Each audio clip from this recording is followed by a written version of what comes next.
તો આજ તો સવારમાં વહેલો વાવવાનો તો બટાકા અને એટલામાં તો દેખાઈ જતા આપણા વજી રેડી અને આજે તો બટાકા વાવવા માટે પ્લાન્ટર અને બટાકા વાવવા માટે એટલામાં તો કરી નાખ્યું તું બટાકાનું મુહૂર્ત અને આપણે તો કરી નાખ્યું તું બટાકા મુહૂર્તનું કંકુનું ટીલું અને એટલામાં તો બટાકા વાવવાનું કરી નાખ્યું તું ચાલુ. તો મિત્રો તમારે બટાકા વવરાઈ જતી નથી વાવવાના કમેન્ટ કરજો. તો એક ક્ષેત્રના તો બટાકા અડધા ઉપર વવરાઈ જતો તો હવે બાકી જતી આ ક્ષેત્રમાં બટાકા વાવવાના. તો ફાઇનલી એક ક્ષેત્રમાં તો બટાકા વવરાઈ જતો ને આજે તો પ્લાન્ટર બીજા ક્ષેત્રમાં બટાકા વાવવા હારું. તો ભાઈબંધ એને યાદ બટાકા વાવવાનું ચાલુ જ હતું.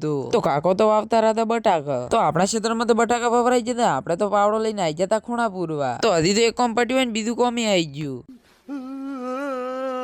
તો ફાઇનલી આવી જતા બટાકાના ખૂણા પૂરવા હારું. તો એટલામાં તો હજી રેડી કોમી લાજી ગયા હતા. તો ખૂણા પૂરવાનું તો કોમ પૂરું કરી નાખ્યું તું અને થોડોક વીમો ખાઈને આવી જતા પાછા ક્ષેત્રમાં પાઇપો તોડવા હારું. અને એટલામાં તો આપણે લાગી જતા પાઇપ તોડવાના કોમી અને આપણે તો નેટ તો પાઇપો તોડી હતી ને હવે ઉભો કરવાના તો ફુવાર. તો ખાવા હારું તો કોમ તો કરવું પડશે ને મારા કાલે જ્યાં. અને એટલામાં તો હજી રેડી દેખાઈ જતા ક્ષેત્રમાં કોમ કરતા. તો હજી રેડી કહેતા છે તો જબરદસ્ત નો ફસાઈ ગયો હતો.